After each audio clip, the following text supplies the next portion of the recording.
दोस्तों बार बार मुझसे क्वेश्चन पूछा जाता है कि सर क्या साइलेंट ट्रीटमेंट से थर्ड पार्टी निकल जाएगी। क्या साइलेंट ट्रीटमेंट से मेरा पार्टनर वापस आ जाएगा। और सर ये भी है कि मैंने साइलेंट ट्रीटमेंट देकर देखा है और काफ़ी समय से दे भी रहा हूँ, लेकिन मेरा पार्टनर वापस नहीं आ रहा है। मैंने बहुत कोशिश की है, कई बार तो ऐसा भी किया है, साइलेंट ट्रीटमेंट देने के बाद मैंने उससे रिक्वेस्ट भी की है कि यार ऐसा क्यों कर रहे हो आप। हैरानी की बात यह है कि हम ट्रीटमेंट तो देते हैं, लेकिन ट्रीटमेंट की हमें नॉलेज नहीं होती। सच बात यह है कि बहुत बेहतर ट्रीटमेंट है, इससे बेहतर ट्रीटमेंट कुछ नहीं है। एक तो बेहतर बात इसमें यह है कि सामने वाला इंसान 100 के 100% वापिस आ जाता है, लेकिन ट्रीटमेंट कैसे देना है यही बेहतर बात है कि वापिस आ जाता है। और नेगेटिव चीजें तो बहुत ही कम है, बस 1%। लेकिन देना कैसे है और सामने वाले को वापिस कैसे लाना है, अगर साइलेंट ट्रीटमेंट काम नहीं करता है तो दूसरा तरीका कौन सा यूज करना है, आज की मैं इस वीडियो में बताऊंगा। बस ध्यान से आपको वीडियो को देखना है, कुछ ही मिनटों में वापस आपके पार्टनर को आना पड़ेगा अगर आपने ये वीडियो देख लिया तो। चलिए, और हाँ दोस्तों, अगर आप मुझसे बात करना चाहते हैं तो व्हाट्सअप नंबर दिया हुआ है, उस व्हाट्सअप नंबर पर आप अपनी कॉल बुक करा सकते हैं और आप मुझसे बात कर सकते हैं। बट दोस्तों वो पेड कॉल है, पहले आप उस पर पेमेंट करेंगे तब जाकर आपकी बात हो पाएगी। हाँ, प्रॉब्लम कोई भी हो सकती है, रिलेशनशिप से रिलेटेड हो सकती है, मैरिज लाइफ से रिलेटेड हो सकती है, या जाने अनजाने कुछ ऐसे रिश्तों में आप फंस जाते हैं जिन रिश्तों को संभालते संभालते संभालते संभालते अपने आप को खो बैठते हैं, अपने आप को डुबो बैठते हैं। आप उस इंसान को समझाने की कोशिश भी करते हैं, कुछ नहीं होता। आप उस इंसान को मनाने की कोशिश भी करते हैं, कुछ नहीं होता है। मैं बात कर रहा हूं दोस्तों एक्स्ट्रा मैरिटल अफेयर की, जिस अफेयर में सामने वाला इंसान आपको रात दिन टाइम देता है लेकिन आप नहीं दे पाते। शुरुआत में ऐसा ही होता है, लेकिन फिर आप उसको टाइम देते हैं, वो आपसे दूर भागने लगता है और आपको कहने लगता है कि मेरी कोई ड्यूटी थोड़ा ही ना है और ये कोई मेरी जिम्मेदारी नहीं है कि मैं आपको मुझे टाइम देना ही है या मुझे बार बार कॉल करेंगे मैं रिसीव करूंगा। नहीं, मेरे पास टाइम नहीं होता है, मेरा टाइम मेरे बिजनेस के लिए है। और हैरानी की बात, अब तो फैमिली को भी आगे रखने लगा है।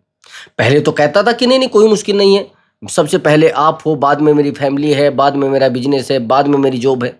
लेकिन आज वो कहता है कि देखो यार, मुझे बार बार कॉल मत किया करो, मेरे पास टाइम नहीं होता है और मैं बहुत बिजी होता। कई बार तो उसने मेरा नंबर ब्लैक लिस्ट में भी डाल चुका है।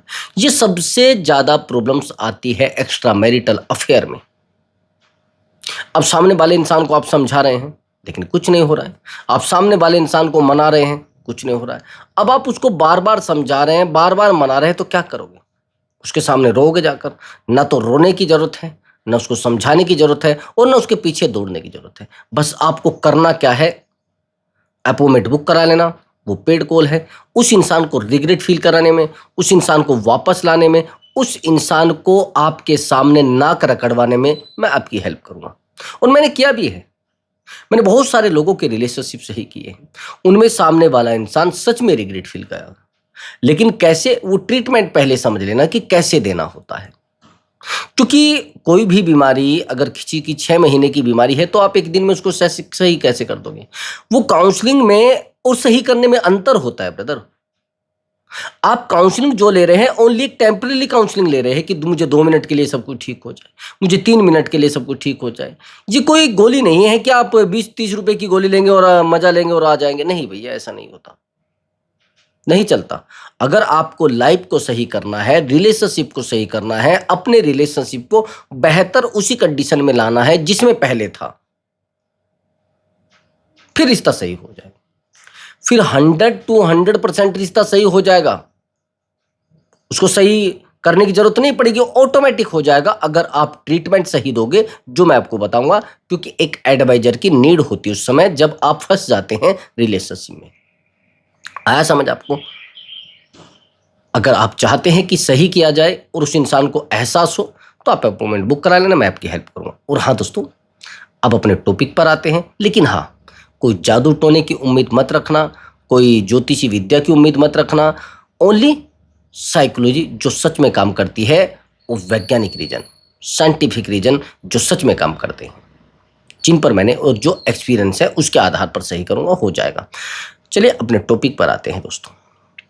भाई हैरानी की बात तो यह है कि जिस इंसान को आप रात दिन कॉल कर रहे हैं, रात दिन मैसेज कर रहे हैं, और जिस इंसान के साथ आप 5 से 6 साल या 4 साल या 10 साल या 15 साल रह चुके हैं, उस इंसान को तो आपको ये भी पता है कि कहाँ आपको दर्द होता है, किस समय आपको दर्द होता है, कितने दिन में आपको फीवर हो जाता है, कितने दिन में आपको दर्द बंद हो जाता है, ये भी पता है। आप क्या सोच रहे हैं? आपको कौन सी बाजू में दर्द होता है, उसको ये भी पता है। आपके कौन से हैंड में दर्द रहता है, वो सब कुछ पता है। उसको ये भी पता है कि आप कितनी देर के बाद थक जाते हैं। आप क्या समझ रहे हैं चीज? आप सोते किस समय, ये भी उसको पता है। और आप कह रहे कि सर मुझे उसको रिग्रेट फील कराना है, आप कहते हैं कि उसको मुझे एहसास कराना है। ऐसे कैसे एहसास करा दोगे? आपके मात्र साइलेंट होने से उसको एहसास हो जाएगा, आपके केवल रोने से उसको एहसास हो जाएगा, आपके केवल डिस्टेंस बनाने से उसको एहसास हो जाएगा? किसने कही आपको ये बात? अगर आपको किसी ने ये बात कही है कि आपके मात्र रोने से, आपके मात्र चुप होने से, आपके मात्र अकेले से होने से आपके पार्टनर को एहसास हो जाएगा, नहीं। यही आपकी सबसे बड़ी गलती है। किस कंडीशन में कौन सा ट्रीटमेंट देना है आपको नहीं पता होता है। आपको पता है कि भाई अभी मैं किस कंडीशन में हूं और मुझे साइलेंट ट्रीटमेंट देना है नहीं देना है, मुझे नो कॉन्टैक्ट रूल ट्रीटमेंट देना है नहीं देना है, या फिर मुझे रिवर्स साइकोलॉजी यूज करनी है नहीं करनी है, या फिर मुझे हैप्पीनेस शो करनी है नहीं करनी है। बात समझना, मैं बताना पहले समझना। अगर कंडीशन इस प्रकार की है जो मैं आपको स्टोरी बताऊंगा, अगर उस प्रकार की आपकी कंडीशन है तो सच में फिर सही किया जा सकता है रिश्तों को, 100% सही किया जा सकता है। लेकिन अगर रिश्तों की कंडीशन वैसी है तो ही सही किया जा सकता है। अगर रिश्ते फाइनेंशियली हैं, बहुत मुश्किल हो जाता है। अगर रिश्ते फाइनेंशियली को भी सही किया जा सकता है लेकिन बहुत मुश्किल हो जाता है। अगर रिश्ते फिजिकली है तो भी बड़ा मुश्किल हो जाता है। अगर रिश्तों में थोड़ा भी इमोशन है, ओनली छोटा सा, चुटकी भर, छोटा सा भी इमोशन है ना, बिल्कुल छोटा सा, अगर इतना भी इमोशन है तो सामने वाले इंसान को रिग्रेट फील कराया जा सकता है, 200% रिग्रेट फील कराया जा सकता है। लेकिन पहले चेक करना है आपका इमोशनल अटैचमेंट उस इंसान में है या नहीं है, या फिर बस आप ऐसे ही गेम खेल रहे थे, आपकी लाइफ में गेम चल रहा था। समझ रहे? मैं आपको अब बहुत गहरी एक स्टोरी जिसकी मैंने काउंसलिंग की थी, ऐसा भी कई बार हो जाता है हमारी लाइफ में। हम सामने वाले इंसान को टाइम पर टाइम देते रहते हैं, वो हमें वैल्यू नहीं देता है, हम उसे कॉल पर कॉल करते रहते हैं, वो हमें वैल्यू नहीं देता है। लेकिन एक टाइम ऐसा आता है कि वो फिर हमें ही कॉल करता रहता है, बार बार बार बार बार बार। मैंने काउंसलिंग की थी, एक्चुअली ये जो बंदा है इसका मुझे कल भी कॉल आया था।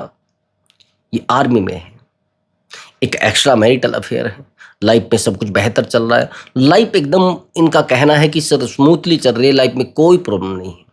लेकिन सर मेरा एक महिला से एक्स्ट्रा मैरिटल अफेयर है, और उससे अफेयर नहीं कि सर मैं प्यार करता हूँ। अब हम तो उसको एक्स्ट्रा मैरिटल कहें, वो प्यार कहे या उसको इमोशन कहे या उसको फिजिकल कहे या उसको फाइनेंशियल कहे, ठीक।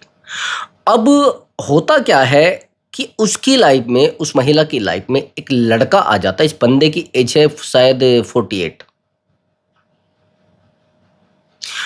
और उसकी एज, महिला की एज 38 के या फिर 35 के आसपास है। उस महिला की एज में 28 का बंदा आ जाता है उसके रिलेशनशिप में, और इससे डिस्कनेक्ट हो जाती है, इससे बात करना बंद कर देती है बिल्कुल। अब ये कहता है कि सर मैं जब भी उसको कॉल करता हूँ वो कहती है कि 10 मिनट में कॉल करो, मुझे बार बार कॉल मत करो, मुझे बार बार मैसेज मत करो, और मुझे बार बार कॉल कर रहे हो तो क्या, क्यों डिस्टर्ब कर रहे हो? सर कई बार तो फाइट हुई, सर कई बार तो मुझे वो कहने लगी कि क्यों मुझे बार बार कॉल करते हो, तुझे में शर्म नहीं आती है, तुम्हें अक्ल नहीं है, तुम क्या कहाँ कर रहे हो। हैरानी की बात यह है कि उसकी फैमिली से उसका आना जाना था, उसके घर रहना सहना था, उसके रिलेशनशिप में बहुत बेहतर तरीके से थे, एक दूसरे के घर एक दूसरे का आना जाना बहुत अच्छे तरीके से था। यानी कि वो जो महिला थी वो इसके घर में भी कॉल कर सकती थी। अब मैं बताऊंगा साइलेंट ट्रीटमेंट को कैसे दिया जाता है, कहाँ दिया जाता है। अब उस महिला का इसके घर में आना जाना था, इसकी वाइफ का उसके घर में आना जाना था, और इस बंदे का भी उसके घर में आना जाना था। एक एक चीज दोनों से दोनों को पता था भाई, फैमिली के बारे में कौन क्या कर रहा है, कौन कहाँ जा रहा है, कैसे कर रहा है, सब चीज़ पता थी। चीज़ें बदली। बदलने के बाद इसने कहा कि सर मैं तो चाहता हूँ उसको रिग्रेट फील हो, मैं तो चाहता हूँ उसको एहसास हो, सर कैसे भी करके उसको एहसास कराइए, मैं नहीं रह पा रहा हूँ। मैंने कहा ये एहसास इतनी आसानी से कहाँ कराया जा सकता है, आप उसके सामने फिर रोने लग जाओगे। इसने कहा नहीं सर मैं रोऊंगा नहीं। मैंने कहा आप रोने लग जाओगे। इसने कहा सर कुछ भी करिए प्लीज उसको एहसास कराइए, मैं उसके बिना नहीं रह सकता। और सर मेरा तो 12 साल का रिलेशनशिप है और वो मेरी फैमिली के बारे में जानती है, मैं उसकी फैमिली के बारे में जानता हूँ, वो मेरे बारे में जानती है, मैं उसके बारे में जानता हूँ। और सर हम लोग एक दूसरे को बहुत डीपली जानते हैं। लेकिन सर क्या करूं सर, मैं चाहता हूं उसको रिग्रेट फील हो। सर वो उस लड़के से डेली बात करती है, रात में बात करती है, दिन में बात करती है, मैंने देखा है उसका नंबर बिजी आता है। और सर अब ये मुझसे बात तक नहीं करना चाहती। हैरानी की बात ये थी कि आदमी कब फ्री रहेगा भाई, फ्री माइंड कब होता है आदमी, जब अपने घर घर से फ्री होगा। जब घर से ही उसको डिस्टर्ब कर दिया जाएगा, क्या बाहर वो जाकर खुश रहेगा? आपसे मेरा क्वेश्चन, नहीं रहेगा ना। आपने कहा कि सर नहीं रहेगा, ठीक है मैं मानता हूं, लेकिन मेरा आपसे क्वेश्चन ये भी है कि जब वो ठीक नहीं रहेगा तो सामने वाले को रिग्रेट फील कैसे कराया जा सकता है? अब ये कहने लगा कि सर कुछ भी करिए, शाम दाम दंड भेद कुछ भी करिए, लेकिन उसको रिग्रेट फील आपको कराना ही पड़ेगा। मैंने कहा ठीक है, अब आपको कुछ टाइम के लिए उसको एक साइलेंट ट्रीटमेंट देना, ये वो कंडीशन है जब आपको साइलेंट ट्रीटमेंट देना है। थर्ड पार्टी इन्वॉल्व है तो भी साइलेंट ट्रीटमेंट काम करता है। अगर इग्नोर कर रहा है तो भी साइलेंट ट्रीटमेंट काम करता है। अगर पार्टनर बार बार आपसे बात नहीं करता और आप ही उसको कॉल लगाते रहें तो भी साइलेंट ट्रीटमेंट काम करता है। ये एंटीबायोटिक है, बहुत सारे रोगों की दवा है और बहुत सारी प्रॉब्लम्स में काम आती है। ये जैसे कहते हैं ना एक होम्योपैथिक की दवा, ना तो नुकसान देगी, फायदा जरूर देगी, नुकसान बिल्कुल नहीं देगी। रिश्ता तो कभी टूटेगा नहीं अगर आप इस डर की वजह से साइलेंट ट्रीटमेंट नहीं दे रहे हैं। कई बार इस वजह से भी लोग डरते हैं कि सर अगर मैं उसको साइलेंट ट्रीटमेंट दूंगा तो कहीं वो भाग जाएगी। मैंने कहा किसने कहा आपको? अगर दवाई खाने से बीमारियां बढ़ती तो फिर डॉक्टर दवाइयां क्यों देते भाई? उसने कहा सर मुझे डर लगता है। मैंने कहा डर लग रहा है तो फिर रहने दीजिए भाई। एक मैकेनिक को ही तो पता है कि भाई किस चीज पे कितनी तेज हथौड़ा मारना है, ये आपको भी पता है। आप तो डर जाएंगे, यार ये तो मेरा बोनट तोड़ रहा है, ये तो मेरी गाड़ी को खराब कर देगा, ये तो मेरे मकान को खराब कर देगा। ये हर चीज उस सामने वाले मैकेनिक को पता है। और एक माइंड के जो मैकेनिक है, जो रिश्तों के आप मान लीजिए कि हम लोग मैकेनिक हैं, हमें पता है कि भाई कहाँ किस चीज का ट्रीटमेंट देना है, समझ रहे? तो ये चीजें आपको समझनी पड़ेंगी। डे बाय वीडियो देखकर, वीडियो से फिर चीजें मिल जाती हैं और आपको नॉलेज भी हो जाती है। आप एक साइकोलॉजी के बहुत बेहतर, अब आगे की बात समझ रहा हूं। अब जैसे ये कहता है कि सर मुझे ट्रीटमेंट देना है, मैंने कहा आज के बाद आप साइलेंट हो जाएंगे। इसने कहा नहीं सर मैं थक जाऊंगा, सर वो नहीं आएगी। मैंने कहा रुकिए तो, जल्दी क्यों कर रहे हैं? एक दिन बीता, 2 दिन बीता, 3 दिन बीते, इसकी बेचैनी बढ़ती गई। इसने कहा सर मुझे बड़ी बेचैनी हो रही। जब शुरुआत में इस बंदे ने मुझसे काउंसलिंग ली थी, ये बड़ा बेचैन हुआ था, बड़ा परेशान हुआ था, इतना परेशान हुआ था, इसको बड़ा गुस्सा आया था, बार बार ये मुझे कॉल कर रहा था और इसकी बेचैनी जायज थी। इसने सोचा कि मेरा कोई पैसा ले लिया है किसी ने और वो मुझसे बात तक नहीं कर रहा है, सर बड़ा गलत हुआ है, पहले भी मेरे साथ कई लोगों ने ऐसा किया है, क्या सर सच में सही हो जाएगा? ये व्यक्ति मुझे जब भी बात करता है थैंक यू बोलता है कि सर आपकी वजह से आज मेरी लाइफ इतनी बेहतर हो गई, आपकी वजह से आज मेरी लाइफ में सब कुछ बेहतर हो गया, मैं कभी इन चीज़ों को नहीं भूल पाऊंगा सर। जिस बंदे के बिना मैं 1 मिनट भी नहीं रह पाता था, आज मैं बहुत बेहतर लेवल पर हूं और आज मुझे मेरे सर कहते हैं कि आज आप सबसे बेहतर लेवल पर हो। और सर मुझे पता नहीं था कि मैं इतना बेहतर इंसान कभी बन जाऊंगा ऐसी कंडीशन में। अब पूरी एनर्जी वहां जा रही थी।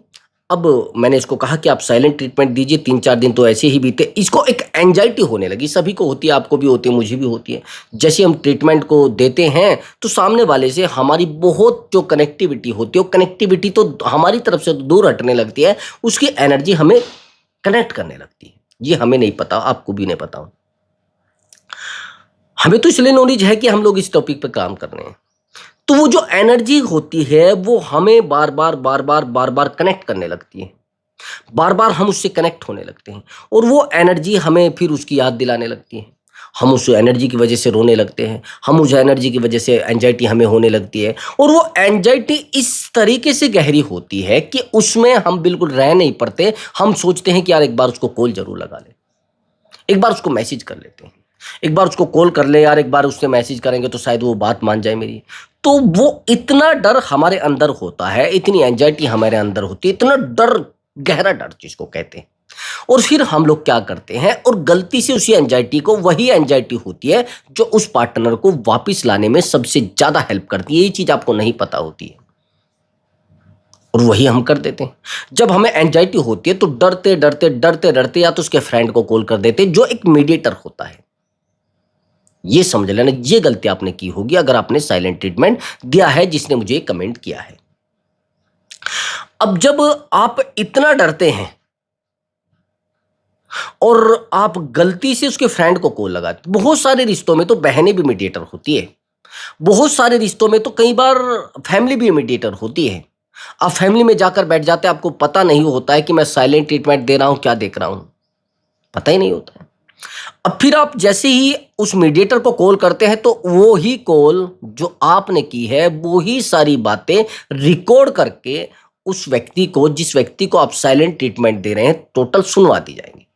और सुना भी नहीं जाएंगी तो उसको बता दिया जाएगा, यार देखिए ऐसे ऐसे हो रहा है, अरे ये सब क्या ड्रामा है, ये सब चीजें क्यों हो रही है, देखो ये आपके बारे में। तो अब उसकी एनर्जी और ज्यादा ऊपर हो जाएगी, उसकी एनर्जी और बेहतर हो जाएगी, वो तो और ज्यादा खुश हो जाएगा। अब आप सोच रहे चीजें बेहतर नहीं मेरे भाई, उसकी एनर्जी और ज्यादा स्ट्रोंग, और ज्यादा स्ट्रोंग, और ज्यादा स्ट्रोंग हो जाएगी। फिर आपको ट्रीटमेंट देने से फायदा कुछ नहीं है, ना आप ट्रीटमेंट दे पाओगे और ना उस इंसान को ट्रीटमेंट काम करेगा। तो इसलिए मैं कह रहा हूं, साइलेंट ट्रीटमेंट में सामने वाले की लाइफ से पूरे तरीके से गायब होना होता है। अगर आपको एंजाइटी हो रही तो एंजाइटी थोड़ा कम करिए, एंजाइटी में ज्यादा मत डूबिए, एंजाइटी को रोकिए और शांत रहिए। अगर एंजाइटी आपको हो रही तो थोड़ा रोकिए अपने आप को, उस टाइम में संभलने की आपको जरूरत है। अब जैसे आप 3 दिन बीतते हैं, आपको तो एंजाइटी होती है, तो उस समय अपने आप को रोक लेना है। चाहे रोना है तो अकेले में बैठकर रोना है, परेशान होना है तो आपको अकेले परेशान होता है। मैं एक बात और बता रहा हूं, मैंने अभी आपको बताया है कि अगर हम किसी को साइलेंट ट्रीटमेंट देते हैं और उसके साथ हम रिलेशनशिप में रहे हैं लगभग 10 साल, उसके साथ हम रिलेशनशिप में रहे हैं 5 साल, उसके साथ हम रिलेशनशिप में रहे 3 साल, तो 3 साल में हमारी एक एक प्रॉब्लम्स के बारे में वो व्यक्ति जानता है। उसको पता है कि इसको दर्द कब होगा, उसको पता है कि इसको पीड़ा कब होगी, उसको पता है इसको खांसी कब उठेगी, उसको हर एक चीज हमारे बारे में पता है। ये मैं गलत कह रहा हूं क्या? आप कहेंगे हाँ सर सही कह रहे हैं। जब आप जानते हैं कि उसको पता है कि हमें दर्द कब होगा, हमें पीड़ा कब होगी, हमें टेंशन कब होगी, हर चीज उस व्यक्ति को पता है, तो फिर मैं आपसे क्वेश्चन ये कर रहा हूं कि भाई जब उसको पता है तो आपसे मैं पूछ रहा हूं, आप रो रहे हैं तो भी उसको पता है, ये एनर्जी आपकी रोने वाली वहां तक पहुंचती है, तो आपको रोना नहीं है। सबसे पहले तो ये समझ लेना, अगर आपको रोना है बस एक दिन रोकर देख लेना, 1 घंटा रो लीजिए, 2 घंटे रो लीजिए, 4 घंटे रो लीजिए, लेकिन रोना एक दिन ही है। अगले दिन आपकी एनर्जी स्ट्रोंग होनी चाहिए, आप स्ट्रोंग होने चाहिए, बहुत ज्यादा स्ट्रोंग होने चाहिए, तब जाकर तो चीजें चल सकती है। नहीं तो आपके रिलेशनशिप को आपके बेहतर कोई नहीं कर सकता। बस यही रास्ता है जो आपको बेहतर कर सकता है और रिलेशनशिप सच में स्ट्रोंग हो जाएगा। अब ये चीजें आपको फॉलो करनी है जो काम करेंगी 100%। आया समझ आपको? हाँ, और एक बात और भी सुनिए। अब उसका कॉल आएगा, आपको मैसेज आएगा, आपको बहुत सारे कॉल आएंगे। इस बंदे के पास कॉल पर कॉल, धड़ाधड़ कॉल पर कॉल, कॉल पर कॉल, इसके घर भी कॉल किया जाता है। मैंने कहा कि इसको कह दो घर वालों को उस महिला का कोई भी कॉल नहीं उठाएगा। इसने कहा ठीक है सर, उठाएगा नहीं। इतने कॉल किए, लगभग 222 कॉल पर कॉल, कॉल पर कॉल किए जा रही है, रात दिन कॉल किए जा रही है। अब वो कहती है लगभग 4 दिन के बाद या 5 दिन के बाद कि यार आप ऐसा क्यों कर रहे हैं। मैंने कहा उससे कम बात करो, 1 सेकंड के लिए बात करो और कॉल कट कर दो, इसको कहो मैं बिजी हूं। फिर उसने कहा कि मुझे आपसे बात करनी है, अर्जेंट बात करनी है, मैं ये कर लूंगी, मैं वो कर लूंगी, मैं ये हो जाऊंगी, मैं वहां चली जाऊंगी, मैं ये कर लूंगी, मैं आपके घर चली जाऊंगी। मतलब जो भी डराना होता है वो सब किया जाता है। इमोशनली ब्लैकमेल किया जाता है, मैसेज किए जाते हैं, वॉइस मैसेज किए जाते हैं, रो रो कर मैसेज किए जाते हैं, बहुत डरने लगता है। इसको मैंने कहा भाई डरोगे तो फिर रिश्ता सही नहीं कर पाओगे। अगर आपके अंदर डर है तो रिश्ता सही नहीं हो पाएगा, चाहे आप जितने समझदार इंसान हो, रिश्ते को बिल्कुल सही नहीं कर पाओगे। इसने कहा ठीक है सर, मैं चाहता हूं कि उसको रिग्रेट फील हो, मैं चाहता हूं उसको एहसास हो। तो ये बंदा थोड़ा स्ट्रोंग हो जाता है, उसके रोने से, उसके परेशान होने से इसको फर्क नहीं पड़ता है। अब ये कहता है कि सर मैं कैसे उसको रिग्रेट फील कराऊं, अभी भी रिग्रेट फील हो रहा है। मैंने कहा रिग्रेट फील हो तो रहा है। अब वो क्या करती है, वो रोने लगती है और बहुत सारे कॉल करने के बाद बहुत सारे इसको डर दिखा देती है। फिर इसने कहा कि सर अब सही हो जाएगा। मैंने कहा अब सही हो गया, लेकिन थोड़ा कम बात करना, ज़्यादा उससे बात करने की जरूरत नहीं है। कि ठीक है सर। ये बात करने लगता है, लेकिन एक बड़ी गलती ये फिर करता है कि ये उसके ऊपर दोबारा डिपेंड हो जाता है, यानी बीमारी को वहीं लेकर चला जाता है जहां से बीमारी को सही किया था। दोबारा उसके ऊपर डिपेंड हो जाता है, फिर उसी से उतनी ही बात करने लगता है, फिर परेशान होने लगता है, फिर वो दूसरे से ही बात करने लगती है, यानी जैसे ही वो कंफर्ट होगी तो वो इधर उधर भागती है। मैंने कहा इसको जितना डिस्टर्ब रखोगे उतना बेहतर है। फिर क्या होता है कि दोबारा मुझे कॉल करता है, मुझे कहने लगता है कि सर ये दोबारा ऐसे। मैंने कहा भाई अगर मैंने कहा है कि मेडिसिन छोड़ोगे तो बीमारी तो बढ़ेगी ना। किसी ने कहा हाँ सर बढ़ेगी। मैंने कहा आपको मैंने कहा था कि थोड़ा ट्रीटमेंट अपने दिमाग से उसको देना, आप एकदम से उसके लिए अवेलेबल मत रहना, एकदम से उसको टाइम मत देना, एकदम से उसके लिए झुकना मत। इसने कहा सर ये तो मैंने किया है। मैंने कहा आप जो एकदम से अवेलेबल हुए, मैंने कहा था कि उसको थोड़ी थोड़ी पॉइंट टू पॉइंट बात करना है और प्रोफेशनल बात करना है कुछ टाइम के लिए। जैसे आप शुरुआत में रिलेशनशिप में आए थे, आप इस रिलेशनशिप को शुरुआत में लेकर आओ। पहले इस रिलेशनशिप को आप तोड़ चुके हो और उस रिलेशनशिप में ये चीजें हो रही है, आप इस रिलेशनशिप को आप शुरुआत में लेकर जाओ। इसने कहा सर ऐसे कैसे। मैंने कहा थोड़ा बैक तो जाइए भाई, तब चीजें बेहतर हों। तो उस साइलेंट ट्रीटमेंट से सच में रिजल्ट आते हैं, ये दिमाग में फिट कर लेना, रिश्ते बहुत बेहतर हुए हैं। लेकिन हम लोग गलती ये कर देते हैं, जैसे वो ट्रीटमेंट दिया जाता है, कई बार ऐसा भी होता है साइलेंट ट्रीटमेंट के बाद एक हैप्पीनेस ट्रीटमेंट होता है। जिन लोगों को हम अपने सैडनेस से, मतलब हमें दुखी हम होते हैं, उसको वापस नहीं लाते, तो हम अपनी खुशियों से उसको वापस ला सकते हैं। अच्छा एक बात बताइए, दुखी इंसान के साथ कौन रहना पसंद करेगा? मेरा आपसे क्वेश्चन है, आपसे मेरा क्वेश्चन है कि भाई अगर कोई दुखी इंसान है, कोई परेशान इंसान है, कितने लोग उसके साथ सोना पसंद करेंगे, कितने साथ लोग उसके साथ रहना पसंद करेंगे, और कितने लोग उसके साथ शादी करना पसंद करेंगे, और कितने लोग उसके साथ जिंदगी गुजारना पसंद करेंगे? मेरा आपसे क्वेश्चन है, आइए आप आईडी से बताइए, आप कमेंट कर दिए, मुझे कोई मुश्किल नहीं। लेकिन मैं आपसे ये जो सवाल कर रहा हूं, बहुत ही कम लोग, 10%, और वो भी हमदर्दी वाले, उसकी बीमारी को देखकर जो हमदर्दी हो वो, और कोई नहीं। तो जब आप जानते हैं कि भाई दुखी लोगों के पास कोई बैठना पसंद नहीं करता, दुखी लोगों के पास कोई रहना पसंद नहीं करता, दुखी लोगों से कोई मिलना पसंद नहीं करता, तो ये चीजें सच में होती है भाई। तो आपको उस समय एक हैप्पीनेस ट्रीटमेंट देना होता है, अपनी खुशी जाहिर करनी होती है, उसको शो कराना होता है कि भाई तू गई है, मुझे फर्क नहीं पड़ना, तू चली भी जाएगी कोई फर्क नहीं पड़ेगा, लेकिन तेरे जाने के बाद भी मैं खुश था, और आज भी खुश हूं, और पहले भी मैं खुश था।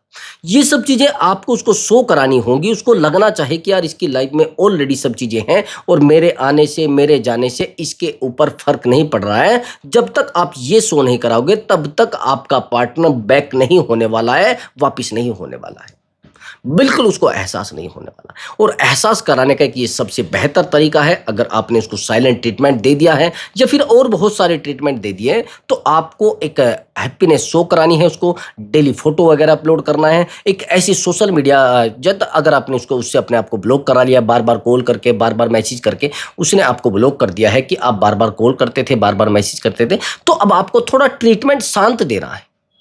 कुछ फोटो वोटो चेंज करनी है डीपी पर या फिर इधर उधर, लेकिन आपको एनर्जी वहां तक भेज सकते हैं शांत तरीके से, आपकी एनर्जी जाती रहेगी वहां तक, समझ रहे? तो दोस्तों अगर आपको हमारा वीडियो बेहतर लगा है तो वीडियो को लाइक और चैनल को जरूर सब्सक्राइब करें। नमस्कार दोस्तों।